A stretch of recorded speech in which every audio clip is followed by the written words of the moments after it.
Өдрийн мэндийг хүргэе үзэгчдээ 7 өнөг бүрийн Нэм гарагийн өдөр бүрийн 14 цагаас үрдэг үзэгч та бүхэнд хүрдэг надтай ярилцаа сэтгэл зүйн зөвлөгөө нэвтрүүлэг маань эхэлж байна. Тэгэхээр энэхүү нэвтрүүлгээ Гэгээ мөрөөдөл сэтгэл зүйн төвийн хоёр сэтгэл зүйчтэйгээ хамтран явуулдаг байгаа. Та хоёрт өдрийн мэндийг хүргэе. За өдрийн мэнд. За тэгэхээр энэхүү нэвтрүүлгийн өнгөрсөн 7 хоногийн нэвтрүүлгийнхээ ажлаас үзэгчдийн захиан дээрх ярилцаад зөвлөгөөнүүдийг өгөөд явуулъя гэж бодож байна. Тэгэхээр эхний захиагаа би уншиж танилцуулъя. За тэгэхээр би одоо 21 настай, 3 сартай, 2 ихэр жирэмсэн хүү охин, 2 ээж болно. Миний хүүхдүүдийн эцэг надаас 7 ах хүн байдаг. Амьдрал зохиож байгаагүй ганц би залуу. Би анх жирэмсэн болсноо мэдээд хэлэхэд би чамд тохирох хүн биш, чамтай амьдрч чадахгүй авахул гэсэн. Би эцэг нь татгалзаад байхад гаргаад ч яах юм бэлээ гэж бодоод авахуулахын очтол 2 ихэр гэдгийг мэдсэн. Манай ээжийн дүүн төрөх хэмлэг дээр ажилладаг болохоор тэнд авахуулах гэж утсан. Тэгээд эмч хамаатны игч авахуулахаа азнаа сайн бодож байгаад хүрээд ирсэн. Ер нь би яавал дээр вэ гэсэн загтлыг ирүүлсэн байна. Тэгэхээр энэ тал дээр ямар зөвлөгөөг өгөх вэ? Тэгэхээр хүүхдээ авахуулах уу болсон дээр үү гэсэн асуултыг тавьсан ба шүү дээ. Тэгээд мэдээж хэрэг тодорхой хэмжээнд одоо юу гэдгийг эцэг хүүхд төсгөнөөч гэдэг юм энэ хүн маань өөрөө сэтгэл зүйн хувьд бэлтгэлгүй байгаа боловч яг хүүхдээ авахуулна гэдэг шийдвэрийг хүрнэ гэдэг нь буруу л да тийм авахуул яадаг ч байсан 2 ихэр хүүхдийг болвол гаргасан л дээр тэгтээ яг тухайн хүн маань эхлээд өөрөө сэтгэл зүйн хувьд маш сайн бэлтгэж өгөх хэрэгтэй хүүхэд өөрөө одоо юу гэдгийг эхийн хөвлөд байхдаа хүний төлөвшил эхийн хөвлөд байхаас явагддаг гэж ярьдаг шүү дээ. Тэгэхээр хүүхэд эхийн хөвлөд байхдаа энэ ээж нь авахуулах гэсэн ч юм уу, ээж нь хүүхдээ голсон ч байдаг юм уу, ямар нэгэн байдлаар сэтгэлийн хямралыг бол мэдэрдэг. Энэ нь эргээд том болсон хойно нь тухайн хүний сэтгэл зүйд нөлөөлдөг одоо зан аашинт ч гэдэг юм уу тийм ээ хямардаг, нөлөөлдөг, гомдомтгой болдог ч гэдэг юм уу, өөрийгөө хинт хэрэггүйг мэдэрдэг. Эсвэл одоо ямар нэгэн байдлаар ээждээ тоогдохын тулд ээждээ хайрлуулахын тулд хичээдэг ч байдаг юм уу тийм ээ. Иймэрхүү байдлаар хүүхдийн сэтгэл зүйд нөлөөлөх учраас энэ хүмүүс маань юун төрөнд өөрийгөө маш тайван байлгаад хүүхдээ ямар нэгэн байдлаар энэ хүүхдээс олж одоо миний өнгөрлөөч гэдэг юм уу би нөхөртөө олж чадахгүй ч гэдэг юм уу тийм ээ. Тиймэрхүү байдлаар сэтгэл санаагаа хямраах нь бол хүүхдэд эргээд маш хор хөнөөлтэй гэдгийг мэдчих хэрэгтэй. Тийм тэгээд ямар ч байсан энэ хүнд зөвлөхөд хүүхдээ төртөл маш тайван байж байгаа төрүүл тэгээд хүүхд төрснээ дараагийнхаа одоо асуудлыг бол шийдэж болно шүү дээ тийм ээ нөхөртэй тэр залуутайгаа уулзраа олох ч байдаг юм уу сайн ярилцаж үзэх тийм магадгүй эрэгтэй хүмүүс одоо хүүхэд төрөөг байхад бэлэн биш ихэнх эрэгтэйчүүд чинь эрх чөлөөн дуртайч гэдэг юм уу тийм ээ хүүхэд төрчгөр нэг юм хязгаар нөхдөмөл болчихноо би одоо ямар нэгэн байдлаар ингээм ямар нэгэн баригдчихлаач гэдэг юм уу тийм ээ иймэрхүү магадгүй сэтгэл зүй байгаад ээж магадгүй тийм учраас хүүхэд төрсний дараа тухайн хүмүүс маань өөрчлөгдөхгүй гэсэн бол баталгаа байхгүй тийм өөрчлөгдөн шүү дээ тийм ээ. Энэ захиан дээр бас ингэж юм л та гэрээхэн хамаатан садангууд маань бүгд мэдчихэд л үздэг хардаг янз бүрийн хүмүүсээс асуухад хүүхдүүдээ гаргавал нөхөргүй хүүхдүүдээ авахулчихвал нөхөртэй хэрнээ дахиж хүүхдтэй болж чадахгүй гэж хэлсэн гинэ. Тэгээд 7 хоногийн дараа нь авахуулъя гэж бодоод очих гэтэл миний зүүдэнд орж ирээд хүн болъё гэдэл гуйгаад байх юм. Тийм. Өөрөө яг зүүдэнд орж ирээд гуйж ийна гэдэг чинь яг сэтгэл зүйн хувьд нэлээд хямралтай эргэлзээтэй байл гэсэн үг л дээ. Өөрөө тэр асуудлаа нэлээд их бодоод ухамсаргүйдээ ер нь бол зүүдийг янз янзаар тайлбарладаг шүү дээ. Тэрэн дээр ухамсаргүй одоо илрэл гэж хөвчлэн үзээд байдаг тийм ээ. Тэгэхээр тухайн хүн маань одоо биелэгдээгүй хүслийнх нь одоо илрэл ингэж гарч учраас доторх одоо өөрийнх нь хувьд бол хүүхдээ гаргах хүсэл бол нэлээд байгаад байгаа бол тээ. Тийм. Тэгээд үздэг хардаг хүмүүст үзүүлээд ч юм уу ямар нэгэн байдлаар энэ сэтгэл зүй хямраах зүйл их ярьдаг шүү дээ. Одоо жишээлх юм бол хүүхдээ төрүүлэх юм бол нөхөргүй байх нэ нөхөртөө давхуулж юм бол хаж хүүхдээ болохгүй нэ ч гэдэг юм уу тийм ээ. Иймэрхүү зүйл сэтгэлээ шаналгаад ерөөсө хэрэггүй. Яг энэ хүний ирээдүг гэдэг юу гэдэг 100% баталгаатай мэдхгүй шүү дээ. Тийм учраас иймэрхүү зүйлүүдийг хүмүүс ер нь үздэг хардаг хүмүүст хэлчихээр сэтгэл санаагаар их ундаг. Ер нь сэтгэл зүгээр их тоглоод байгаа байхгүй. Тэгэхээр энэ нэмэгтэй хандаж хэлэхэд бол тэрэнд бол нэг ихтгээ тэрэнд одоо би энэ хүүхдийг төрүүлж нөхөргүй яана гэдэг зүйлд одоохондоо санаа зовж ерөөсө хэрэггүй. За тэгэхээр үзэгчтэй сануулаад хэлэхэд бас манай эфирийн шууд утас 77119811 гэсэн эфирийн шууд утас ажиллаж байгаа үзэгч та бүхэн холбогдоод манай хоёр сэтгэл зүйчээс бас асуух зүйлээ асуугаад зөвлөгөөг авах боломжтой байгаа. Мөн 1525 15 гэсэн дугаарлал бас асуух зүйлээ зөвлөгөө авмаар байвал бас мессежээр дамжуулаад хэлэх боломжтой байгаа. Тэгэхээр дараагийн захиагаа уншъя те. За би 34 настай эмэгтэй нөхөртөөгөө суугаад 12 жил болж байна. 11 настай охинтой. Би саяхан нөхрийнхөө Facebook хуудас руу онгорхоо орхиод явчихсан байхаар нь санамсаргүй орсон юм. Гэтэл бүр 14-15 жилийн өмнө оюутан байхдаа найзалж байсан хүүхэнтэйгээ одоо хүртэл холбоотой байдгийг нь олж мэдлээ. Гэхдээ ойр зургийн юм ярьсан байлээ. Уул нь манай нөхөрийг халамжтай, арх огтуудаггүй, гадуур шоу энтер гэж огт явдаггүй. Надад маш их хайртай л гэдэг юм. Хаяа утас руу нь хүүхнүүд ганц нэг мессеж бичсэн байхыг нь олж уншиж байсан. Өөрт нь хэлэхээр огт хамаагүй би ганцхан чамдаа л хайртай гэдэг. Би ч итгээд өнгөрдөг. Одоо яах вэ гинэ? Тэгэхээр энэ тохиолдолд одоо яг нөгөө эхнэр мэн бас зөвхөн санаандгүй тохиолдлоор үүссэн бололтой тийм ээ.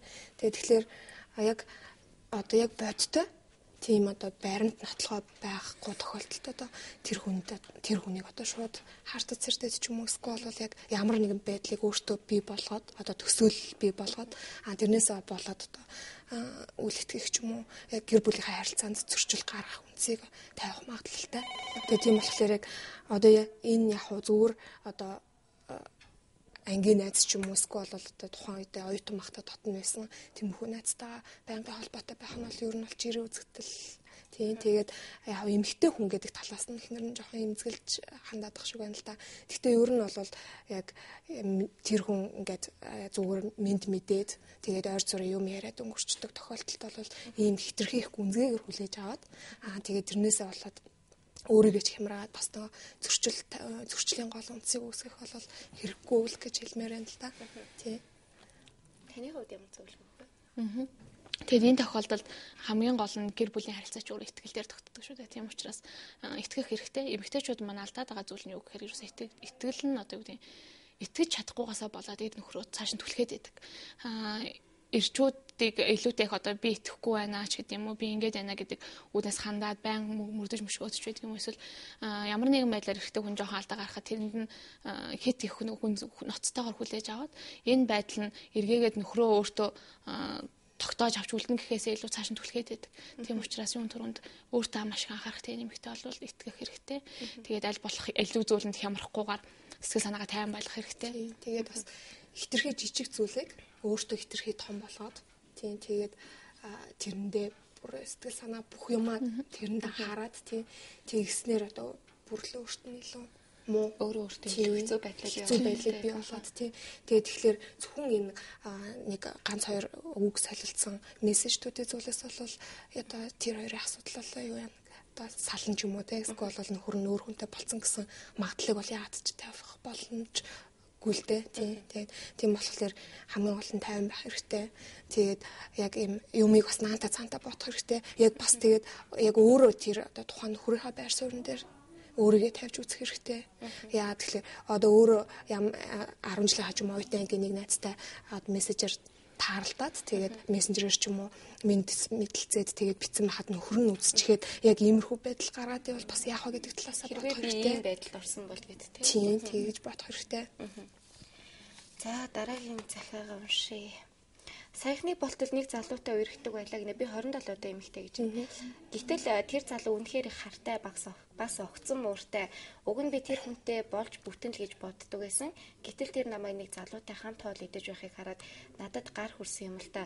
Тэгээд би болохгүй юм байна. Цаашид ингэж амьдарч таарахгүй гэж бодоод салхаа шийдсэн. Гэтэл тэр огт салж өгдөггүй зууралдаад хайртай энтэргээ салж өгдөггүй.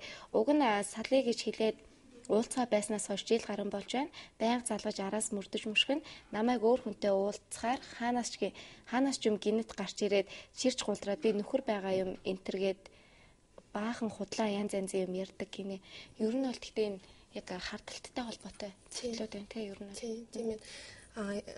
Яг энэ бол яг эмгэг шинжиндээ орсон. Тий харталт нь болохоор яг зүгээр энгийн төвшөнд бол мэдээж нэг жоохон бага зэрэг хэмжээний харамлах гэдэг утгаараа эсрэг гүйснийхний дунд бол байна. Тэгээд яг одоо яг бүр мөрдөж мөшгөөд халхам тутамд нь хяналт тавиад тэгээд одоо тухайдаа гар хүрсэн гэж байна шүү дээ. Тэгэхээр энэ бол нэлээд хүнд төвшөнд эмгэг төвшөнд очсон харталт байна. Тэгэхээр одоо яг энэ хоёр ярилцаж тохиролцоод гэр бүл болъё гэсэн ч юм бас байхгүй юм байна. Тэгэд ийм байгаа дээр одоо ингэж харж хянжана гэдэг чинь яг шууд нэг гэртээ ороод амьдэрсэн тохиолдолд бол энэ эмэгтэйд бол нэлээд хэцүү байх нь бол яг тодорхой харагдчихлаа байна л да. Тэгээд тэгэхээр ер нь бол шийдвэр гаргаад яг үнэхээр өөрөө хайртай байгаа тохиолдолд нэг талаас бол нэлээд сайн ярилцаж үзэж болох юм те.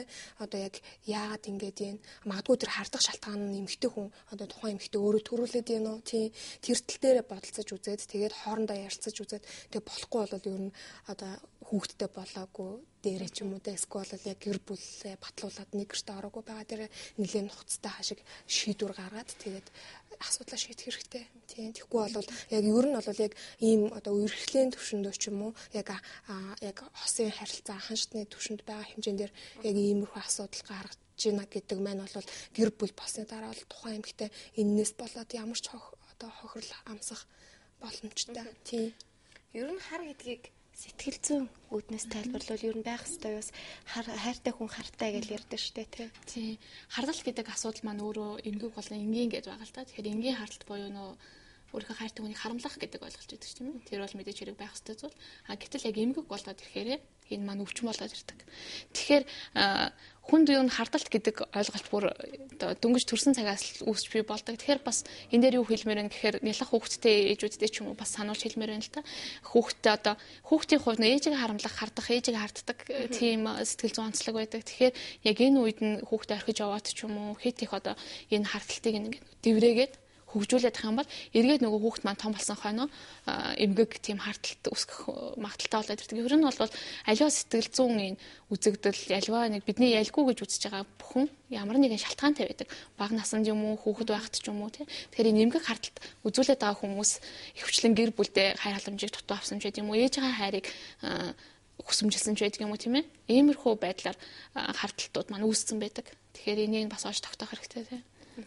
Ер нь гэхдээ байх ёстой зүйл үү?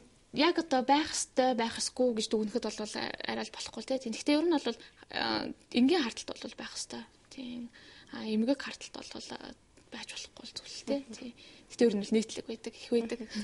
Сэтгцийн өвчин хэмжээнд авч үзэн тийм эмгэг харталтыг тэгэхээр яг нөгөө сая од гэрэл хэлж байна. Яг төрснөөс ахуулаад яг өсөх хугацаанд яг нөгөө тухайн хүн сэтгэл зүйн хувьд шаардлагатай хэрэгцээнүүд гэж байдаг. Тэгэхээр яг тэр хэрэгцээнүүд нь хангагдаагүйгээс болоод бас иймэрхүү зүйлүүд үүсэж байгаа болохоор яг тухайн хүнийг бас шууд 100% буруутгаад тийх бас боломжгүй. Тэгэхээр аль болох ярилцаад ойлголцоод тэгээд асуудлаа шийдсэн нь зүйтэй л дээ. Тий. Бас нэг үзэгч холбогдоод хэлжсэн л та. Та нараас зөвлөгөө өгөхдөө ярилцаад үз гэл айгүй хэлгээ. Ярилцах боломжгүй байна. Гэт асуулт асуусан л та. Ярилцах боломжгүй үед яах вэ? Яг нөгөө ярилцах боломжгүй гэдэг нь яг юу хэлээд байна гэсэн бол тухайн хүний нөгөө зан характер, темпераментийн онцлогтой шалтгаалаад хүмүүст нөгөө тодорхой илэрхийлж гаргаж чадахгүй байгаа хэлээд юм уу? Эсвэл нөгөө нэг хүн хол газар байгаад тэгээд яг нүрээ хараад ярилцах боломжгүй гэдгийг ойлгож ярилцаж чадахгүй байгаа. Тийм ихэвчлэн одоо дотгошоогоо ч юм уу тийм хүмүүс их байдаг л да. За яг одоо та их нэртэй юу ч хэлмээр байна ч гэдэг юм зөвлөгөөгөө сууж хаад асуух үед хэлэх зүйл байхгүй ч гэдэг юм уу тийм ээ. Яг ингээд тулгаад асууж хахад ингээд хариултгүй дугаа байгаад байдаг гэд байцдаг ч юм уу тийм. Иймэрхүү тохиолдол эхнэр нөхрөөс хоорондоо харилцаад айгүй хүнд яг тухайн хүний онцлогоос хамаарат энэ хүн маань өөрийнхөө гадагшаа илэрхийлж гаргадаг хүн байхгүй. Дээрээс нь нөгөө хүн маань өөрөө ярилцах сонирхолгүй ч байдаг юм уу. Одоо нэг гэр бүлийн нэг гишүүн нь өөрөө гэр бүл аварж үлдээч гэдэг юм уу ярилцаад энэ асуудлыг сэтгэл зүйн байгаа проблемыг шийдчихье гэсэн хүсэлтэй байгаа хахад нөгөө хүн маань энийг ингээ хайчиж гэдэг юм уу тий. Ерөөсөө нөгөө хүсэл байхгүй энэ тохиолдолд ерөөсөө ярилцаж чаддаггүй ч гэдэг юм уу иймэрхүү асуудлууд үүсээд байдаг. Тэгээд яг өмнө нь бас хэлжсэн ярилцах гэж байгаа хүндээ өөрийгөө яаж ойлгох вэ, яаж ярианд татан оруулах вэ гэдэг аргууд байдаг л та. Тиймэрхүү практик аргуудыг туршиж үзэх үзүүл бас боломжтой тий. Тэгэхээр болж өгвөл эсрэг нөгөө ярилцах гэж байгаа хүнийхээ сонирхолтой хобби тэрийг мэдчих хэрэгтэй. Тухайн зүйлийг яг тухайн асуудлаа одоо шууд юу гэдэг би одоо энэ асуудлын тухай ярилцмаар байна ч гэдэг юм уу. Ингээд яриагаа хэлэх юм бол хизээч энэ бүтэхгүй. Тэгэхээр тухайн асуудлаа нэг давсны зарчим гэдэг байдаг тийм ээ. Гачрал дахиад гачрал нэвтрүүлгээр юм шүү дээ. Тийм зарчмаар ярьж болно. Тухайн хүнийхээ сонирхдаг зүйлийг мэдээд өөрийнхөө тэр хэрэгцээтэй байгаа зүйлтэй холбож өгөх хэрэгтэй. Тухайлбал жишээн дээр ярил илүү тодорхой болох байх л та тий. Нэг хүн хүүхдийнхаа хүүхдтэйгээ аав нь цаг өнгөрөөхгүй байгаа талаар эхнэр нь нөхөртөөгөө ялсан энэ ном дээр байсан жишээлтэй. Тэгээ нөхөртөөгөө ялцах хэрэгцээ үүссэн. Тэгээд хэрвээ чи хүүхдтэйгээ цаг ерөөсөө өнгөрөөхгүй байна. Хамт хүү юм чинь хамт цаг өнгөрөөж явах нь илүү хэрэгтэй гэж хэлэх юм бол нөхөр хүлээж авахгүй. Тийм учраас энэ эмэгтэй яасан гэхээр тухайн нөхөр маань юу илүү их анхаардаг вэ гэдгийг бодсон. Хүүхдийнхаа сурлагт их анхаардаг. Тэгэхээр нөгөө багшийн ярьжсэн зүйлтэй уялдуулаа ингэж хэлсэн байна л те. Хүүхдэд маань нэг асуудал үүсчихээ багштай нь уулзлаа. Нилээн чухал одоо л хэрвээ ингэж шийдвэрлэж чадахгүй бол нилээн цаашаа мөнгө өрөх юм байна. Нөхөр нас тэрийг анхаардаг. Тэгэхээр яг энэ анхаардаг зүйл рүү татаж оруулсан. Тэгээ нөхөр яг юу асан юм бэ гэж хэлээчээ гэхээр хүүхэд маань одоо унших тал дээр жоохон асуудалтай байна. Тэгээд энэ гар хөлийн хөдөлгөөнтэй холбоотой юм байна тий. Хүний хөдөлгөөн тэгээд хэрвээ энэ асуудал тэгээд чи л одоо туслахгүй болохгүй гэж ингээл дахиад давсарсан. Тэгэхээр нөгөө хүн маань юу сонирхсан гэхээр тэгээд би яг юу хийх юм бэ гэдээ одоо арай өөр хүлээж авч тий. Яг нэг мөнгө санхүү нөхрийнхөө сонирхдаг зүйлтэй холбож байгаа. За тэгээд цааш нь тэр хүн юу гэж хэлсэн гэхээр хүүхдтэйгээ хөл гарынхын хөдөлгөөнийг сайжруулахын тулд өдөр болгон хөл бөмбөг тоглож. Тэгэх юм бол яа. Тэгээд хэрвээ шууд хэлсэн бол нөгөө хүн маань би завгүй ажил хийж гин би дүндээ ажил тахад яаж хүүхдтэйгээ тоглох юм гээ. Энэ тохиолдолд хүүхэд доо болохгүй байна. Сурлага нь муудаад байна. Дээрээс нь мөнгө санхүү цаашдаа илүү их зардагдах нь гэсэн сэтлийг өгчөнгүүт нөгөө хүн маань за тэгээ би боломж гаргаад тоглоё. Ингээд энэ групп маань хүүхдтэйгээ байнга тоглодог болоо. Өчнөө олон жилийн дараа сайхан харилцаатай болсон байна л да. Иймэрхүү байдлаар тухайн хүнийхээ юу сонирхоод байна, юу чухалчилж үзээд байна гэдгийг анхаараад тэрнтэй өөрөх асуудлыг холбох хэрэгтэй. За үзэгчтэй дахин сануулад хэлэхэд эфирийн шууд утас 7711 98 11 гэсэн дугаар нээлттэй байгаа. Мөн 15 25 15 гэсэн дугаар руу бас сэтгэл зүйчээс байна асуух асуултаа мессежээр дамжуулаад асуух боломжтой байгаа шүү. Тэгэхээр дараагийнхын захиаг уншъя. Намайг за нэрийг нэлгээ байлээ те. Би 27 настай их нартайгаа хамт амьдраад 5 жил болж байна. Одоо 9 сартай хүүтэй би сайхан амьдарч ажиллаж байна гэж бодож байлаа. Гэтэл нэг өдөр эхнэр маань салъя гэж хэллээ. Миний зүрх түргэн цохилоод яг юмар цохиулсан мэт болоод юу болоод байгааг ойлгосонгүй. Хэд хоног өнгөрч байтад эхнэр маань надад урцыг маань ураад авах мэт хүчтэй өвдөлт өгөхөөс ч хэцүү хүнд мэдээг надад хэллээ. Хүүгээ олох үедээ өөр хүнтэй явдаг байснаа хэлээд яг хэний хүүхэд вэ гэдгээ өөрөө ч мэдэхгүй байна гэж хэлсэн гинэ. Тэгэхээр энэ залуугийн хувьд тэгэхээр энэ тохиолдолд бол тухайн залуу маань нөгөө хүүхдийг өөр хүүхдээ хүлээгээд авсан байгаа шүү дээ тийм ээ. Тэгээд хэрвээ боломжтой бол эхнэрээ уушлах боломж, эхнэрээ уушлах сэтгэл байгаа бол аль болох зарим нэг зүйлийг мэдхгүй өнгөрөөвөл ер нь сайн байдаг шүү дээ тийм ээ. Тэгэхээр энийг заавал ухаж төнхөд яг хэнийх нөхд байна гэж баримттайгаар нотлох гот ч юм уу. Тэгээд хүсээд тахасаа илүүтэйгээр тухайн хүүхдийг одоо 9 сар хүртэл өөрийнхөө хүүхдгээ харсан учраас яг мэдээж хэрэг сэтгэл зүйтэй. Тэгэхдээ аль болох хүлээж аваад хэрвээ эхнэрээ уушлаад эхнэр нь өөртөө амьдрах хүсэлтэй байгаа бол ингээд гэр бүлээ авраад үлдэх боломж бол байна. Тэгээд яг залуу өөрөө юу хүсэж байна гэдэг нь бас их чухал. Тэгээд иймэрхүү тохиолдолд бол нэлээд ноцтой асуудал учраас нэлээд олон удаагийн тавтан тэгээд ийм зөвлөгөөнүүд шаардлагатай. Одоо яг шууд одоо та тэгээг хэлэхэд бол хэцүү тий. Бас энэ доор нэмж байна. Бөөгөөс асуусан гинэ бас. За ер нь хүмүүсүүд нэлээх бөөгөөс асуудаг болчихсон тий. Энэ чиний хүүхэд байна гэж хэлсэн. Гэхдээ бөөлөөгүй байхдаа хэлсэн юм. Гэтэл нэг өдөр нууц амаргын яриад би шинжилгээ өгсөн миний талд гарсан одоо чи яв гэсэн утгатай хүсээ хэлсэн гинэ. Тэгэхээр ер нь бол яг иймэрхүү асуудал дээр яг түрүүн ч гэсэндээ бас ярьжсэн бөөг ч юм уу, зурхаач ч юм уу тиймэрхүү одоо харж үздэг тиймэрхүү хүмүүс тэтгэлээсээ илүү одоо яг шалтгаан нь юу вэ гэдгийг сайн тодруулах хэрэгтэй л дээ. Тэгэхээр энэ ихнэр 5 жил хамтдаа байж байгаад тэгээд энэ сүүлийн нэг жилд нь жирэмсэлсэн юм байна. 9 сартаа гэхэд тэгэхээр энэ хугацаанд энэ хоёр мэдээж болж бүтэж байгаа болол энэ одоо нэлээд урт хугацааг хамтдаа өнгөрүүлсэн маа. Тэгэхээр яг ихнэр нь өөрөө эхлээд энийг яагаад хэлэх болов магадгүй одоо энэ хоёрын гэр бүл сайхан ингээд харилцаатай сайхан явж исэн бас нэг хэсэгтээ бас хэлэхгүй байвал хэлэхгүй байхаарч бас нөгөө нэг эхнэрийн сэтгэл зүйд бол тийм байгаа. Тэгээ яагаад хэлээд салъя гэхээр болсон эсхийг нь бас нэлээд сайн тодруулж асуух хэрэгтэй. Тэгээд өөрөө ч гэсэндээ бас нөгөө нэг эцэг тогтоох шинжилгээ өгч болно штэ.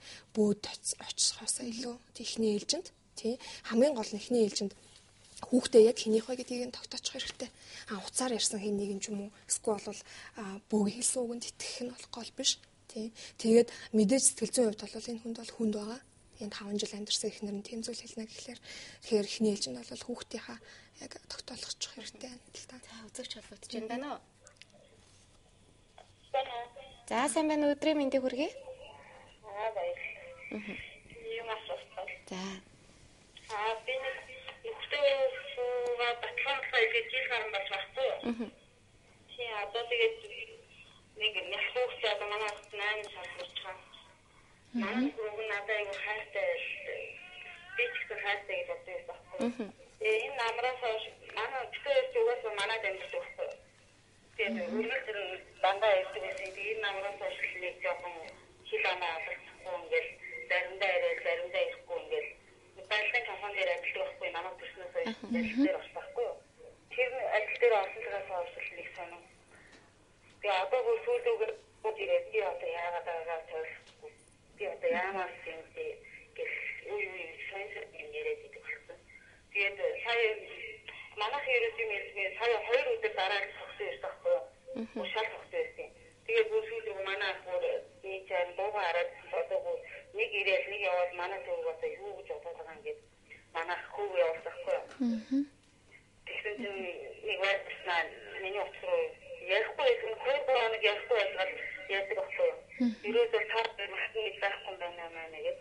Тэгэхээр би тиймтэй юм чинь бас нэг хугацаа юм тэгээд гисээ бас хугацаа бодсон болов гэж бодвол тэгэхээр би ямар чамаа хөөж тоосон шүү дээ. Ой тасарчаа. Уучлаарай. Утсан маань тасарчлаа. За ерөнхийдөө нэг асуудлыг дүгнэхэд 8 сартай хүүхэдтэй тий. Тэгээд эхнэрийнхээ талын амьдэрдэг. Тэгээд нөхөр бол сүүлийн үед одоо ирэхгүй байгаа. Нэлийн их одоо ойлголцохгүй байгаа гэсэн зүйл ярьж ш тийм ээ. Амьдраад хэр удаж байгаа гэсэн мэт. Тэрийг хэлсэн хэлээгүй тий. Тийм тэгэхээр төсөөл сартай хүүхэдтэй тэгэхээр бас нэг төдийлэн нэг удааг учирч магадгүй юм байна тий. Тий. Нөхөр бол нэлийн эргэлзээ байгаад байгаа зүйл ажиглагдаж байна. Дээрээс нь гэр бүлийн асуудал гэж өмнө ярьж байсан тийм ээ. Тоолгоо агаравч тогоон дотор гэдэг шүү дээ. Тэгэхээр хүнлэнгийн хүмүүсийн бас нөлөө байна. Тэгэхээр магадгүй одоо тэр нөхөр нь яагаад ингэж байгаа вэ гэдгийг энэ ихнэр мэдчих хэрэгтэй. Мэдэх хэрэгтэй тий. Ямар нэгэн байдлаар ярилцдаг уу, яаж мэддэг үү.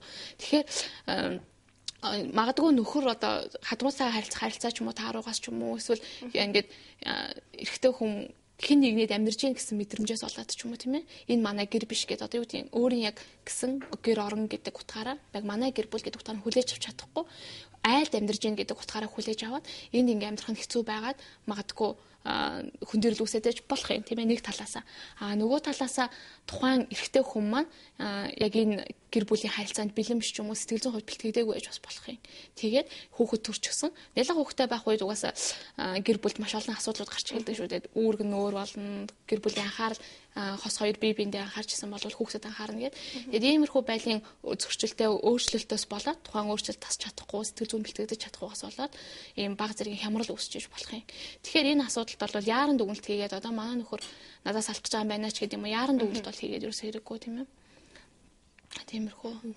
Тэгээд бас дахиад нэг зүйл хэлэхэд нөө энэ саяны эмэгтэйгийн одоо хан ч юм уу те гэр бүлийнх нь хадам аав ээж нь ч юм уу хитрхи одоо оролцоод тэгээд одоо дуугаа яваад даварлаач гэдэг юм уу те сая одоо нөхрөө тэгж хэлсэн гэдэг чинь тиймэрхүү байдлаар хитрхи одоо яг энэ гэр бүлийнхаа асуудалд оролцуулах ер нь бол эхний ээлжинд бол хэрэггүй. Тэгээд нөхрийгөө яг ингээд яваад байгааг нь бол одоо шууд хов маягаар те одоо манай нөхөр гэртээ ирэхгүй байна яар хуугаад байна ч юм уу яг шалтгааныг нь олоод тэгээд хоорондоо уулзраа ололцож амжаагүй мөртлөө одоо 3 дахь хүнд хэлнэ гэдэг маань зөрчил хурцдах магадaltaй байдаг.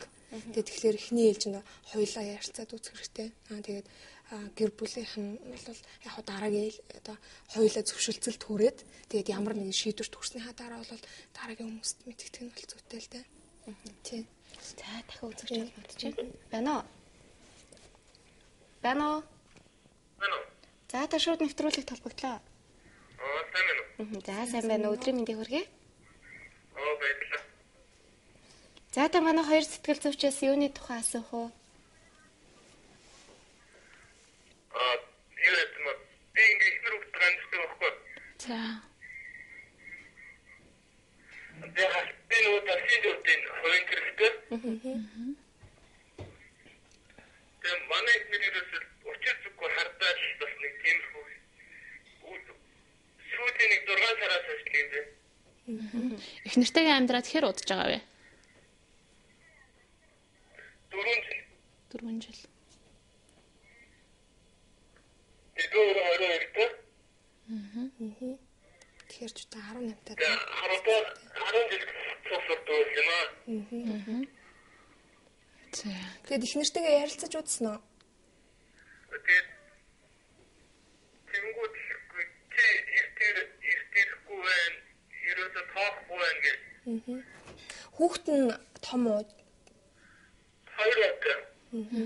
Эхнэр нь ажил хийдэг үү? Гэртээ байдаг уу? Хийдэг. Ажил хийдэг гэдэг юу яадаг? Ихтэйгүй тийм зартай. За. За.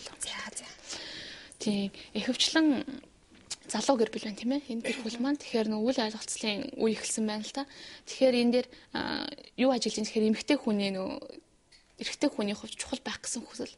Ажлаас нь бүх зүйлээс нь хамгийн илүү одоо гэж мэдрэх гэсэн хүсэл байна л та. Тэгэхээр такси барьдаг гэж байна. Тэгэхээр нэлээд цаг наргүй ажил гэж ойлгоод байна. Шүн ч юм уу оройн үеийн цагаар их явдаг. Тэгээ мэдээж хэрэг бас эхнэрээ хардаад байна гэж гэртээ суугаад байж бас болохгүй тийм ээ. Мөнгө олж ирэх гэж байгаа учраас. Тэгэхээр иймэрхүү байдлын ажлыг нь ойлгохгүй байгаагаас гадна бас нэг өөрийгөө эхнэр хүн их нөхрийнхөө хувьд тэр одоо ажлаас нь шөнөөрөө явдаг ажлаас нь илүү чухал гэдгээ мэдрэх гэдэг. Тэгэхээр магадгүй энэ хоёр өдөртөө төдийлөн сайн уулзаж чадахгүй нөхнөр нь одоо ажилдаа явчихдаг нөхөр нь болохоор ингээд орой үдшийн цагаар ч юм уу таксинд явчихдаг ингээд ярилцах хамт байх цаг нь нэлээд ховортсон болов. Тэгэхээр яг нэг хамт байгаад эрэгтэй эмэгтэй хүмүүс бие шүргэлцээд ч юм уу тийм ээ хамт зэрэгцэж унтаа за эсвэл орой ингээд цугтаа хоолоо идээд цугтаа кино үзээд ч гэдэг юм уу иймэрхүү гэр бүлийн цагууд байх хэрэгтэй. Энэ цаг мань ховордоод хоорондоо ярилцах цаг нь ховордоод эхлэхээр нэг ойлгохгүй. Ялангуяа эмэгтэй хүнд ярилцах хэрэгцээ айгүйх байдаг.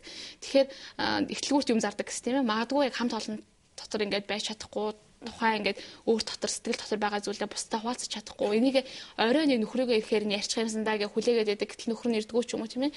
Иймэрхүү байдлаас болоод үйл ойлголцол үүсч эхэлсэн байх боломжтой. Мөн эхнэр нь маш их харддаг гэж тийм ээ.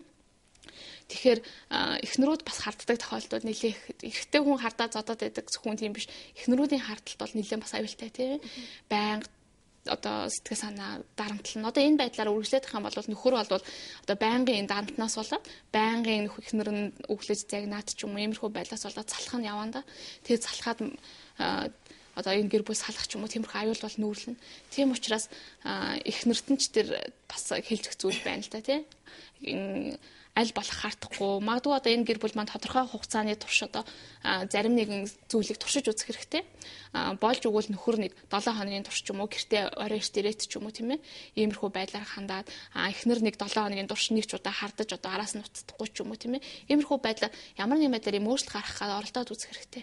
Тэгэхгүй энэ чигээрээ байгаад их юм бол явандаа улам л хөндөрнө шүү дээ тийм ээ. Тийм. Тэгээд яг энэ гэр бүлийн хувьд одоо давуу тал гэх юм бол 10 жил тахта яг 18 настай байхдаа хойлоо танилцаад тэгээд нэг гэртээ ороод тэгэхээр яг нөгөө хинхнийхээ зүгээр хар угаар хэлэх юм бол яг сайн мууга бүр одоо яг сайн мэддэг гэсэн үг шүү дээ. Яг бүр одоо өсвөр наснд байхаасаа эхлээд нэгнийхээ зан шиг нэг ангид байсан гэд хэлжсэн те. Тэгэхээр бол яг хойлоо одоо ингээд яг үнэн сэтгэлээсээ ярилцаад үзэх юм бол ойлголцохгүй гэх зүйл бол байхгүй.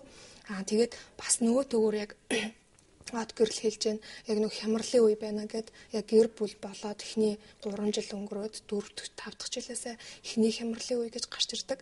Тэгэхээр яг энэ үедээ яг ойлголцоод тэгээд шийдвэр төгсч чадахгүй бол салах магадлал бол маш өндөр байдаг.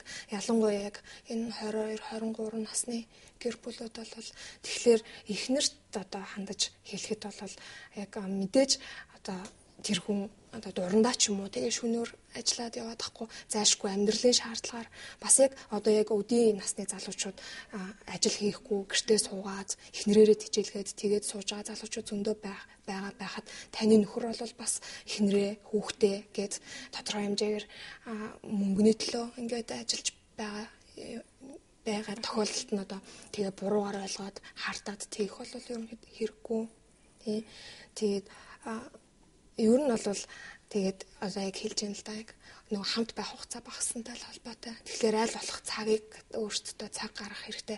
7 хоногийн бүх өдөр биш юм а гэхэд бүтэн сайн өдөр ч юм уу бүтэн сайн өдрийн яг үдээс хооштой ч юм уу нэг хэсэг цагийг хамтдаа өнгөрөөгөөд гэр бүлэрээ хүүхдтэйгээ байгаад тэгж өнгөрөх хэрэгтэй. Ойрын хугацаанд яг энэ арга хэмжээг авах хэрэгтэй. Тийм. Ер нь ихэвчлэн залуу гэр бүлүүд маань дөнгөж амьдралаа босгож идэг учраас ажил хийх ч гэдэг юм уу хөрөнгө босгох гэдэг асуудал маань нэн тэрүүн тавигдаад байдаг. Үр хүүхдээ харах, хөрөнгөө босгох. Тэгээд энэ бүх зүйлд анхаарал яг бие биендээ тавих анхаарал халамжинд дутаад эхэлдэг. Нэг осондоо цагаа бүгдийг нь ажилдаа зориулчихдаг гэсэн үг шүү дээ, тийм. Энэ тохиолдолд гэр бүлүүд маань өдөртөө ядаж нэг удаа нэг заавал одоо юу гэдэг ноцтой асуудлын тухай биш нэг энгийн өнөөдөр ямар кино гарав, өдөр юу хээ, өндөр ажил дээр чи юу боловч гэдэг юм уу. Иймэрхүү харилцаа үүсгэж явах хэрэгтэй. Өнөөдөр би таксинд явж байхад тэгээд ч гэдэг юм уу, тийм ээ. Иймэрхүү байдлаар их нэртэйгээ аль болох ярилцах. Түүнээс гадна яг түрүүний чавхлангийн хэлдгээр 7 хоногт нэг өдөр хамтдаа гадуур гараа кино үздэг ч юм уу. Иймэрхүү байдлаар харилцаанд ингээд байнга одоо юу гэдэг хоорондоо харилцаад байнга ярилцаад ингээд эхлэхээр асуудал аяндаа намччихдаг, тийм ээ. Тиймэрхүү байдлаар. За дараагийнхаа захиаг уншаа. Тэгэхээр бас нэвтрүүлгийн юм цаг бас дуусч байна. Сүүлийнхэн захиаг уншаа. За би одоо 32-тай 7 настай охинтой нөхөр бит хоёр хамт амьдраад 9 жил болж байна. Охин маань төрөөд нялх байхад нөхөр бит хоёрын харьцаа маш сайхан ямар ч маргалдах зөвлөгөө байсан. Гэвч одоо нөхөр маань охин бит хоёрыг тоохгүй ажил гээд явчих юм. Бүр гэртээ ирэхгүй 2 хоног хүртэл явсан. Хэд хоногийн өмнө нуцын үтсэн чинь нэг мессеж байсан гинэ. Би үнэхээр яхаа мэдэхгүй салын ихэр охинд минь хэцүү салахгүй гэхээр тэр мессежийг нь мэдэхгүй дүр эсхий гэхээр надад хэцүү байна. Би одоо яавал дээр вэ гэсэн байна. Тэгэхээр тухайн мессеж нь яг одоо тийм сэтэл төрүүлэхээр л садлыг сэтэл төрүүлэхээр л мессеж байсан байна тийм ээ. Яг иймэрхүү байдлаар тэгээд нөхөр бол сүүлийн үед халамж дутсан илүү их одоо гадуур хоноод байгаа ч гэдэг юм уу тийм ээ. Асуудлууд бол гараад ирсэн. Ер нь бол магадгүй нөхөр хэрвээ цаанаа одоо гэдэг 3 дахь холбоог үүсгээд явсан бол эхнэрт бол мэдэгдэн л дээ. Зан ашин хувирна, өө хайж эхлэн ямар нэгэн байдлаар өөрөөс нь өө хайгаад ямар нэгэн байдлаар хэрүүл өдөөд ч гэдэг юм уу тийм ээ. Иймэрхүү байдлаар нөхрийн зан харьцаа бол өөрчлөгддөг. Тэгээд иймэрхүү байдлаасаа болоод магадгүй одоо муугар ботход нөхөр нь 3 дахь эмэгтэйтэй болсон байлаа гэхэд эхнэр бол хэрвээ гэр бүлээ аварж үлдэхийг хүсэж байгаа бол одоо юу гэдэг тэр байсан чи мэдсэн шүү гэд хэрүүл урал үүсгээд инх нь бол зохисгүй л те аль болох юунаас болоод нөхөр маань надаас одоо өөр эмэгтэй хайв юунаас болоод ийм байдал үүсв гэдгийг өөртөө эхлээд дүгнэлт хийх хэрэгтэй. Ихэвчлэн эхнэр нь хайр халамж тутсан ч юм уу орой өрхтөн цагаан халуулын хийгээ тавьчихдггүй ч гэдэг юм уу эсвэл юу гэдэг гурс өнрийг угааж өгдөггүй ч гэдэг юм уу эсвэл ороод ирэхэд нь сайхан юм хайрын дотн үг хэлдэггүй иймэрхүү байнга одоо хүүхдээ ингээ бодоод нөхрөө орхичдаг ч гэдэг юм уу тийм ээ. Иймэрхүү асуудлаас болоод ихэвчлэн харилцаанд сэв суудаг тийм ээ. Тэгэхээр юунаас болсон тэгээ өөртөө өөрчлөлт хийх гээд оролдох хэрэгтэй. За дараагийн захиа. За нэлээд олон захиа ирсэн байна бас. За би их нэртэйгээ 8 жил хамтдаа амьдарч байгаад өнгөрсөн 7 хоногт тэр намайг орхиод явчихлаа. Тэр маань их сайн бүсгүй гэхдээ сүүлийн 1 сар огцон өөрчлөгдөж шал өөр хүн болсон. Найзуудтайгаа нийлж их шоуддаг болсон. Найзуудад нь би үнэхээр дуургүй гэр бүлгүй хүүхэдтэй хүмүүс байдаг гинэ. Тэрч бүхий шоудах үед нь уурлаж байгаагүй орой 2 цагаас хойш ирэхэд би маш их уурладаг байлаа. Гэтэл саяхан 2 хоног утсаа салгаад хоногоор алга болсон гинэ. Тайлбар нь найзындаа хоноод чиний төвчээрийг шалгасан юм гэж хэлсэн гэж байна. Тэгэхээр өмнө нь би ч бас ганц нэг хоног найзуудтайгаа нийлээд явчихдаг байсан. Гэхдээ хизээч өөр хүүхэнтэй орооцолддгүй. Би их нэртэй хайртай болохоор тхийг хүсдэггүй юм. Чи өөр хүнтэй болчихсон юм уу гэтэл үгүй л юм. Энэ амьдралаас надаас залхсан юм баха. Ер нь бүсгүйчүүдээс асуухад өөр хүнтэй болоогүй байж хүн ингэж өөрчлөгдөнө гэж байх уу гэж байна. 8 жил амьдэрсэн гэсэн тэгэхээр ер нь бол бас л яг дунд насны гэр бүл юм л да 30 гарсан гэсэн үг тий. Тэгээд тэгэхээр эхнэр нь шууд одоо орхиод явцсан байна л да. Тэгэхээр магадгүй эмэгтэй хүний төсвөр төвчээр дуусах өдөр гэж бас байдаг. Ер нь бол яг эрэгтэй эмэгтэй хүмүүсийн сэтгэл зүйн онцлогоос нь хараад үзэхэд бол эмэгтэй хүмүүс яг төвчээр гарах тал дээр бол илүү байдаг. Ямар ч тохиолдолд.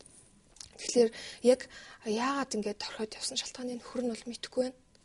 Тэгэхээр өмнө нь одоо яг явхаас өмнөх одоо тэр эхнэрийн харилцаа болоод зан төлөвт гарч байгаа өөрчлөлт дээр нөхөр бас нэлээд сайн дүгэлт хийх хэрэгтэй.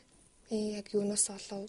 Тэгээ бас 8 жил амьдарсан мөртлөө хүүхдгүй юм болоо. Хүүхд гэж юу дуртай байхгүйсэн тий. Тэгэхээр яг 8 жилийн хугацаанд бол хүүхэд зайшгүй байх хэвээр. зарим гэр бол 2-3 хүүхэдтэй байх хугацаа. Тэгэхээр нэг ч хүүхэдтэй гэж дуртаагүй байна. Тэгэхээр яг гэр бүлийг ерөөд нь яг хямралын үеүүдэд холбож идэг бас нэг чухал зүйл бол хүүхэд. Тэгэхээр энэ тал дээр бас энэ хоёр яагаад хүүхдгүү гэж байхгүй байгаа учраас хүүхдгүү юм бэлгүй те. Тэгэхээр энэ асуудалд нь энэ хүүхдгүү байдал нас нөлөөлж болох юм. Тэгээд өөр одоо 3 дахь холбоо байгаагүй хэрнээ бол орхиж явах тохиолдол бол ер нь бол байна шүү дээ. Заавалжгүй одоо эхнэр нөхөр хоёр салсан тохиолдлыг зөвхөн нууц амрах ч юм уу өөр нэг хүн байна гэдэг талаас нь бол яавчлан дүгнэлт хийдэг. Одоо эхнэр нь ч юм уу нөхөрөндөө. Тэгэхээр яг зөвхөн энэ тохиолдлоор бол гэр бүл салах асуудлын шалтгаан нь бол зөвхөн энэ биш. Яагаад гэсэн шалтгааныг нь л тодруулах хэрэгтэй юм байна л да. Тэгээ шууд орхиж явсан гэхэлэр нэлээд хүчтэй цочрол үзүүлсэн бололтой. Эхнэрийн хувьд сэтгэл зүйн хувьд нэлээд хэцүү байдалд ороод шийдвэрийг маш түргэн гаргасан байна. Магадгүй сүүлийн 1-2 сар тэр зан хааш нь өөрчлөгдөд байгаа үедээ одоо тэр үеэс хойш одоо бодож эхлээд тэгээд явсан ч байх магадaltaй юм байна. Тэгэхээр яг хэрвээ одоо яг зөвлөгөө авахыг хүсэж байгаа бол одоо дэлгэрэнгүй түүхээ гэдэг юм уу да. Өмнө нь одоо яг яасан, юунаас болоод муудалцсан. Тэгээд ер нь эхнэр нь ямар хандлагатай байсан.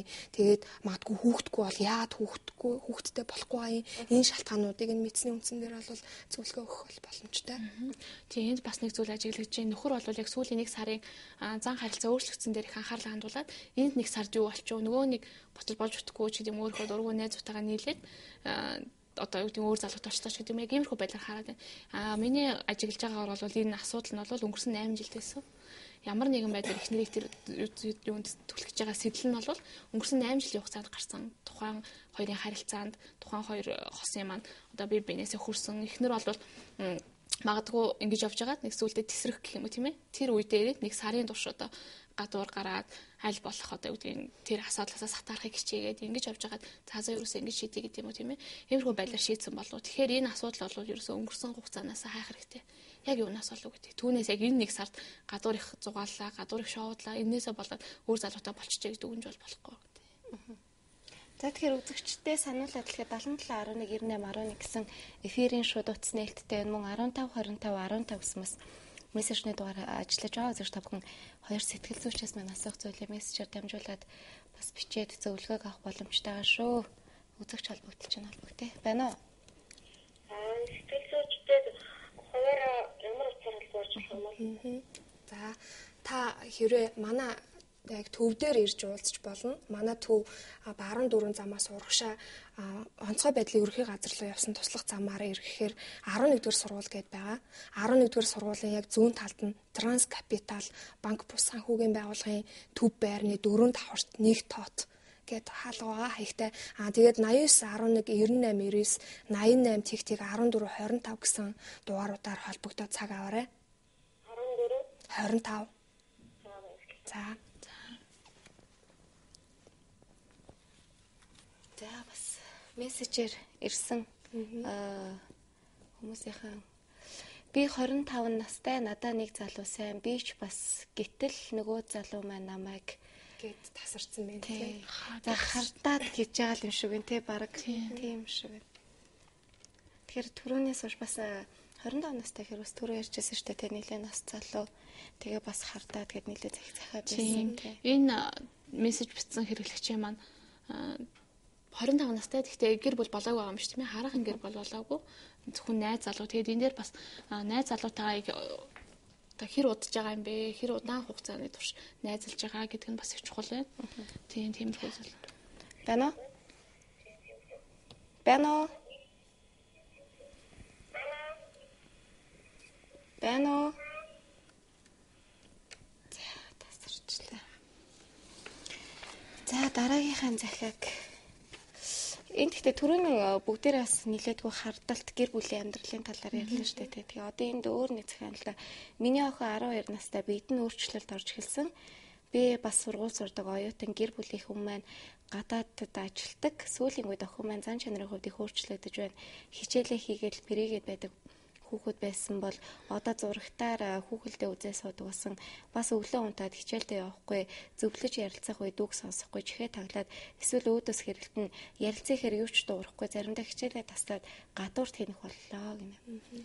Тийм байж нүрслэр яг энэ бол шилжилтийн насанд орж иж байгаа юм тий. Тэгэхээр яг энэ үед хүүхдийн маань зан ааш бол эрсээ өөрчлөгдөж эхэлдэг. Өмнө нь ээж аавгаа үгийг маш сайн сонсдог, ээж аавтайгаа ярилцдаг ийм байсан бол яг энэ үед тэр шиж эхэлдэг тийм ээ.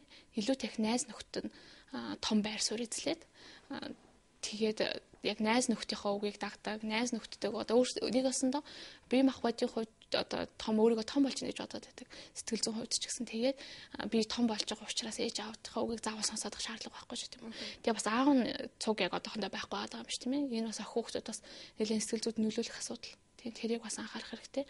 Тэгээд хэрвээ охинтойгоо яг ярилцаж болохгүй байгаа бол ямар нэгэн тэмдэглэлт баярыг тохиолдуулаад найзуудыг нь өрдөг ч юм уу, иймэрхүү байдлаар найзуудтай холбоо үүсгэх гэдэг эхлээд оролдоод байна. Тэгээд найзуудаас нь ямар нэгэн зүйл ажиглагдана да тийм ээ. Эдгээр яг иймэрхүү сонирхоод идэм юм. Яг иймэрхүү өөрчлөлт гараад байгаа юм байна ч гэдэг юм уу тийм ээ. Ингээ ажигласныхаа үндсэн дээр тухайн зүйлийг нь барьж авах хэрэгтэй. Түүнээс биш яг хүүхдүүд ихвчлэн ярилцээч гэдэг юм уу ингээд бол хүлээж авахгүй л дээ тийм ээ. Айл болохгүй гэл. Үзэгчтэй холбоотой байна уу? Бано.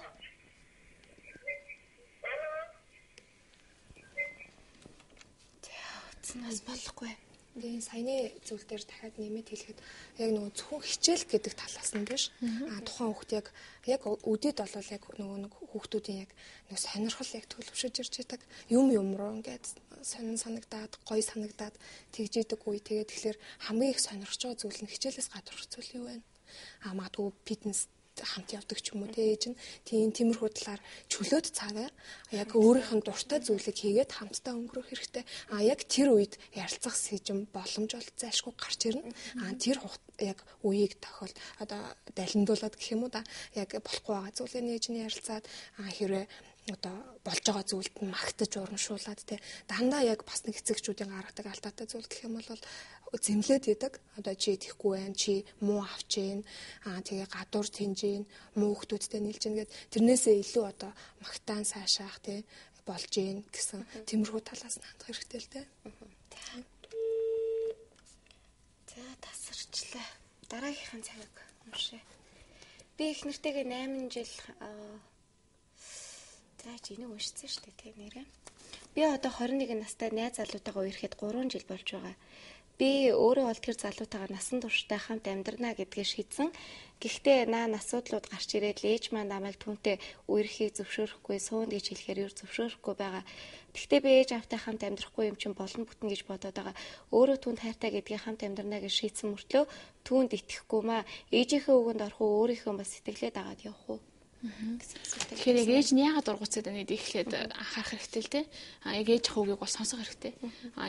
Эмэгтэйчүүд охтууд маань юу алдаад байдаг гэхээр ээж хавьгийг огт сонсдоггүй. Тэгэхээр ээж нар бол маш туршлагатай байдаг шүү дээ. Тэгэхээр тодорхой хэмжээний тухайн залуугаас ямар нэгэн болохгүй зүйл ч юм уу харсан болоод магадгүй эсэргүүцэж байгаа. Эсвэл зүгээр л ямар нэгэн шалтгаангүй гэж болно тий. Тэгэхээр яг юунаас болоод ээж эсэргүүцээд байна вэ? Тухайн залуу одоо юу тийм зан ааш нь таалагдаагүй юу? Эсвэл одоо юу тийм төрөх байдал нь таалагдаагүй юу? Тэрийг бол эхлээд тодруулах хэрэгтэй. Тэгээд яг ээжийнхээ үгийг авах эсвэл өөрөөрөө явах уу гэж хийж штэ тийм ээ. Тэгэхээр энэ дэр бол аль алийг харгалзах хэрэгтэй л дээ. Түүнээс биш яг бүрэн ээжийнхээ үгэнд ороод одоо нөгөө найз залгаас сал гэх бол болохгүй тийм ээ. Нэг бодлоор бас ээж хавьгийг огт авахгүй тустай амьдрнаа гэж шийдээд явж бол бас болохгүй. Тэгэхээр юунаас болж яг тухайн ээжийнхаа гаргаж тавиад байгаа ийм шалтгаан тулчирсыг гаргаж тавиад байгаа шалтгааныг өөрөө ч гэсэн өөрийнхөө өнцгөөс бодож үзэх хэрэгтэй. Үнэхээр ийм үү? Үнэхээр зан ааш нэгэ болохгүй байх уу ч гэдэг юм тийм ээ. 21 нас гэдэг бол жоохон биш тийм ээ. Магадгүй одоо төрөх хэсэг хугацаанд хүлээгээд үзвэл магадгүй илүү зөв шийдвэр гаргах бахныг 2 жил ч юм уу тодорхой хугацаанд хойш нь тавиад гэрлэхээ тэгээд хүлээж үзэж бол болно. Тийм гэрлэлт юм уу эсвэл бол хүүхдийн асуудлыг түрүү хацнаад тэгтээ нөгөө нэг яг хэлж байна. Ээж нь магадгүй одоо нөсгөл үед гэр бүлүүд айгуу тийм одоо арга гэрийн байдлыг хардаг болсон. Яг нөгөө тухайн хүн үнэхээр одоо амьдрах чинь хүсэлтэй тэгээд зан төлөвийн хувьд төлөвшөлтэй тэгээд тийм байгаа тохиолдолд бол одоо хамт амьдраад явах болохгүй гэсэн зүйл ахгүй штэ. Эцэг эхчүүдийн зүгээс нөгөө яг арга гэрийн боломж яг материалын талаас нь илүү эсвэл бас хараад байдаг болсон. Тэрэн дээр бас алдаад байгаа шүү дээ. Тэгэхээр яг тэр талаас нь хараад одоо боль гээд байгаа мó эсвэл яг хүмүүжлийнхэн талаас хараад тэгээд байгаа мó гэдэг тал дээр нь ялгаж салах хэрэгтэй. Тий. Гэхдээ бас өмнөх бас нэвтрүүлгүүдээр ярьжсэн шүү дээ. Харилцааны зөрчлийн талаар нэлээдгүй ярьжсэн. Тэрэнд нь бас нөлөөлөх зүйлгээл гэр бүлийнхэн хадам мэж, хадам аав гэл бас сүүлийн үед хадам мэж гэдэг бас тэр том айгүй их гардаг болчихжээ тий. Хадам мэжүүд л бэрүүтэй ингээл нэг жоохон хатуу гараар үздэг ч гэдэг ч юм уу нэг тиймэрхүү юмнууд гарцсан байна. Тий. Тэгэхээр яхаа нөгөө нэг яг тухайн одоо жишээ нь ингээд болгоод ярихад хадам ээж бэр хоёрын хооронд юм уу эсвэл хадам ээж хүргэн хоёрын хооронд бүр эрс тэрс өөр ертөнц байгаа. Ялангуяа хадам ээж бэрүүдийн хооронд харилцаа бол ээж маань одоо хүүгээ одоо хамгийн одоо хайрлж инхрээлж өсгөөд тэгээд одоо энэ хүргэсэн байгаа. Тэгээд яг бэрийгээ яг нөгөө нэг өөршгөө байлгах гэдэг. Яг бүхий л талаас нь яг өөрөө болохоор тэр хүний ээж нь шүү дээ. Тийм учраас яаж ч байсан ээж гэдэг талаасаа хандаад нөгөө ингээд хайрлж халамжлаад явж байгаа. Тэгээд бэр гэдэг мэн бол тэр нөхрийн бол ээж нь биш шүү дээ. Эхнэр нь. Яг энийг бол нэг сайн төдөл ойлгохгүй хадам ээжүүд юм уу. Тэгээ яг нөгөө бэрийгээ яг өөрөө хүүдээ яг яаж ханддаг шгэ бэрийг яг тийм байлгахаас үүдээд хамгийн ихний зөрчил үүсдэг. Тийм. За үзэгч холбогдож байна уу? Байна уу? Байна уу? За сайн байна уу? Та шууд нэвтрүүлэгт холбогдлоо. Би түрүү холбогдлоо шүү дээ. За. Нөгөө таксины Аа за тий.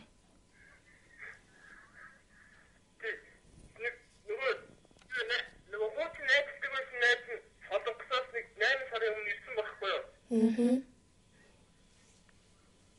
Тэгээд би тэрнээс бодоод байгаа юм болов гэж бодоод байгаа.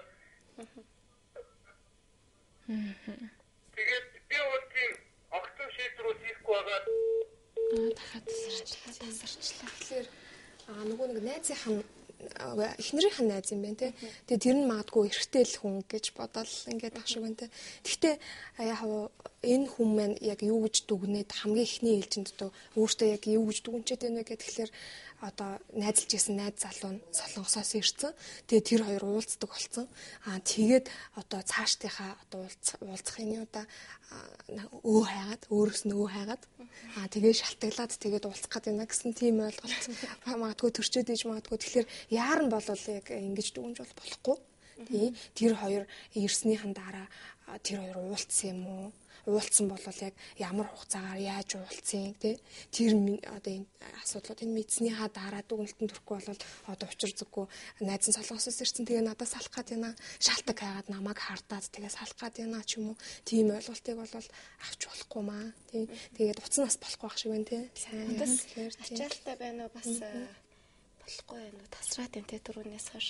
Тэгэхээр сэргийж холбогдоод энэ талаар өшөө илүү зөвлөгөөнүүдийг авахыг хүсэж байна. Хэрвээ одоо энэ нэвтрүүлгийн маань явцад утас ачаалтай байгаад боломжгүй байвал манай төвийн утсанд хандаж болно. Тийм. Төвийн утсыг бас дахиад нэг хэлээд хаягаа заагаад өгчвөл 89 11 98 98 тэг тэг 1425 гэсэн дугаарууд байгаа. Хаягаа баруун дөрвөн замаас урагшаа онцгой байдал руу явах туслах замаар эргээд 11-р сургуулийн зүүн талд Транскапитал банк бус санхүүгийн байгууллагын төв байр 4-5-1 тоот байгаа. Түрүүнээс хойш үзэгчд маань холбогдоод ирсэн загтлуудаа ингээ хараад хаад 3 дахь холбооны талаар бас нийлээдгүй ирсэн юм шүү дээ тий. Тэгэхээр ер нь байх ёстой асуудал уу? За яг байх ёстой ч гэдэг юм уу тэгж хэлж болохгүй л тий. Нэг онол шиг тий. Тэр бол заавалжгүй байх ёстой. Эсвэл бол бүр огт байх ёсгүй гэсэн асуулт үүднээс бол энийг яагаад ч тайлбарлах боломжгүй. Яг сэтгэл зүйн үүднээс авч үзсэн ч тэр тий. Тэгэхээр яг тийм холбоо яагаад үүсээд ийн вэ гэдэг маань тухайн гэр бүлийн хоёрын харилцаа ч юм уу яг тухайн үед бүрдсэн одоо нөхцөл байдал тиймэрхүү маш олон зүйлээс шалтгаалж байдаг. Тэгээд яг энэ одоо явандаа дамжираад илүү нөгөө нэг хүн анхны сонголтод одоо биш юм шиг санагдаад тэгээд одоо дараагийнхаа сонгоод салаад сууж байгаа юм ч байгаа. Тэгэхгүй тэр харилцаа төрхөн зур үргэлжлээд тэгээд яг нөгөө хямралын үед нь яг тэгж таардаг ч юм уу тэгж үргэлжлээд тэгээд буцаад гэр бүлээ авч үлдчихэж байгаа тохиолдол байдаг тийм. Тэгээ бас хосуудын маань ихэнх ажиглагдаад байгаа зүйл нь тийм захиагч уншиж байхад ер нь ажиглагдаад байгаа зүйл нь их хардж дээ тий. Тэгээд энэтэй юутай холбоотой нэхэр ер нь хэрвээ одоо танд гэр бүлийн чинь хүн, хайртай хүн чинь өөр хинэгтэй болсон юм шиг сэтгэл мэдрэмж төрөөд байвал энийг хардаад араас нь яваад мөрдөөд мөшгөөд за бүр цаашаа барьж аваад зодоод нүдэж ч гэдэм юм тийм ээ. Иймэрхүү байдлаар шийдвэрлэж ерөөсөө болохгүй. Тэгэхээр аль болох хэрвээ тийм сэжүүр гараад эхлэх юм бол өөртөө дүгнэлт хийгээд өөрөө яаж энийг одоо засаж сайжруулах уу? Нэг осондоо хэрвээ нөхөр чинь эхнэр чинь өөр хүн сэтгэл алдраа явсан бол яаж буцаагаад төгөө хүнийхээ сэтгэлийг татах вэ гэдэг талаас нь л анхаар. Түүнээс биш араас нь хөөжчод барьлаа ялаа гэхэд өөрчлөл хэцүү. Өөрөө сэтгэлээ маш их дарамтанд орно, өөрөө маш их хямрна, гутрна, өөрөө ингээд бүр баш тийм стрессэнд орчдөг байхгүй. Тийм учраас аль болох мөрдөж мөшгөөд хэрэггүй. Хэрвээ тийм сэжүүр гараад ирэхвэл өөртөө эхлээд анхаар. За бүр баригдсан байлаа тийм мэдсэн байлаа. Тэглээгээд нөгөө хүний нь очиод ялангуяа тийм 3 дахь читгээд рүү дайш тавчлаад л ерөөс ирэхгүй. Эндээс нөхөр ч юм уу эхнэр юу гэж төгөндөг гэхээр манай эхнэр миний хань маш бүдүүлэг юм аа. Энэ хүн лөө ингэж дайр тавчлаа ингэж одоо муу мухагаар хэллээ ч гэдэг юм уу тийм ээ. Өөрөө чи эргээ чи юм бүдүүлэг байсан юм уу чи юм соёлог байсан юм уу чи юм одоо ухран мөчөд одоо юм муухай аштай эмхтэйс юм уу ч гэдэг юм тийм яг энэ байдлаар хандна. Тэгэхээр аль болох энэ зүйл төвчээртэйгээр ухаан хандах хэрэгтэй. Тэгэхгүйгээр ихэнх эхнэрүүд маань нөхрүүд маань яаж юм гэхээр уураар шийдээд тухайн үеийнхээ сэтгэл хөдлөлөөр шийдээд бүр нөгөө хүнээ цааш нь явуулчихдаг. Тэгээ цаана хүүхд тохирдог ч юм уу тийм ээ. Тэгэхээр энэ дээр маш сайн бодох хэрэгтэй. Тэгээ түүнээс гадна яг тухайн харилцаа маань яг хэр удаан үргэлжилсэн бэ гэдгийг бас сайн анхаарах хэрэгтэй тийм ээ. Зөвхөн нэг удаагийн асуудал уу, удаа хугацаагийн асуудал уу. Дараагийнхын захиаг уншъя. Би одоо 22 настай эмэгтэй нэг арилжааны банкнд тейлэр хийдэг. Харин манай нөхөр 24-тэй хувийн бизнес эрхэлдэг. Тэр нь ч бас амжилттай яваа. Уул нь бүх юм болж бүтээ сайхан л амьдарч байна л да. Харин манай нөхөр хар багада ээжээсээ өнчирч, аав нь харин 17-той байхад нь охин дүүтэй хамт орхиод бурхан болсон. Одоо тэр дүү нь 19-тэй 3 дугаар курсын оюутан. Би одоогоор нөхрөөндөө охин дүүтэй 3 өрөө байранд нь багтаад амьдраад л. Тэр хоёр багасаа л хатуу ширүүн амьдрал дунд хоёулахны хүн болцоосон болохоор ч тэр юм уу. Манай нөхөр ганц дүүдээ бараг надаас ч илүү хайртай байх. Дүүч гэсэн нүдний шилтэй ном тэрсэн даруухан дууга охин байдаг гинэ. За яг энэ ганц дүүгээс нөөр илүү дутуу хамаатан садан байхгүй ямар л юм. Тэгээд гадагшаа яваад ирэхээр дүү бит хоёрт яг л адилхан юм авчирж өгнө. Би эхнэр нь юм чинь бас дүүгээсээ арай өөрөөр хандаж болно доо. Гэт за бараг нөгөө дүүгээсээ намайг илүү үзэхгүй юм гэсэн хандлагатай адилхан. Яг нөгөө гэр бүлийн хувьд тухайн хүний эхнэр нь гэдэг утгаараа ямар ч эмэгтэй хүний сэтгэл зүйд бол тэгж нөлөөлнө. Яг гэр бүл болоод одоо би ямар ч зүйлээс нэгдүгээрс тавигдахыг хүсдэг эмэгтэй хүний хэрэгцээ. Тэгээд тэр хэрэгцээ нь хангагдахгүй болоод ирэхлээр эмэгтэй хүн уурлаад бухимдаад тэгээд ямар нэгэн одоо нөхөртөө чи намайг ойлгохгүй, намайг анхаарахгүй байна гэсэн тиймэрхүү одоо гомдлуудыг тавьж эхэлдэг. Тэгэхээр энэ тохиолдолд бол яг энэ нөхөр бол мэдээж дүүгээ орхиж болохгүй. Яагаад тэгэхээр эцэг гэх нь багтан одоо өнгөрсөн байна. Тэгээд дүүгээ боловсралтай болгоод, гэр бүлтэй болгоод тий яг өөрөө бие даах хүртэл нь бол хизээч орхиж болохгүй. Энийг нь бол тухайн ихнэр хүлээн зөвшөөрөх хэрэгтэй. Тэгээд энэ охин насаараа одоо хамт амьдрахгүй шүү дээ. Одоо 19-тэй гэж байна. Магадгүй 2 жилийн дараа сургуулаа төгснө. Нөхөртэй болно, хүүхэдтэй болно. Тэгээд тустаа гараад явчихна. Тэгээд ийм болохоор яг энэ хугацаанд бол энэ эмэгтэйгээр бол төвчээртэй байх хэрэгтэй. Тий. Яг одоо бүр энэ одоо дүүгээс нь болоод ч юм уу гэр бүл байнгын хэрүүл маргаан үсээд байгаа тохиолдолд бол эмзэглэж болох юм. Тэрнээс ч одоо яг адилхан бэлэг авчираад өгч гин. Одоо дүүдээ жоохон анхаарат гин. Ялангуяа яг энэ 19 насны энэ эмэгтэй хүүхдэд бол яг анхаарах нас нь. Тэгээд яг аав ээж байхгүй байгаа учраас ахын хувьд бол зайлшгүй анхаарал хандуулах хэрэгтэй зүйл шүү дээ. Тэгэхээр энэ эмэгтэйн хувьд бол энэ нь бол баг өөрт нь хитрхи одоо стрессийг үүсгээд тэгээд энэ хэсгийн хугацааны асуудал шүү дээ гэж хэлмээр байна. За мессежээр бас ирсэн байна. Би найзтай болсон боловч өдөө хүртэл уулзаж чадахгүй байна. Бид 4 жил загтлаар харьцдаг байсан. Уулзах боломж гарахгүй байх юм гинэ. Энэ нөгөө цагтлаар гэхэлэр мессежээр ч юм уу тийм болов.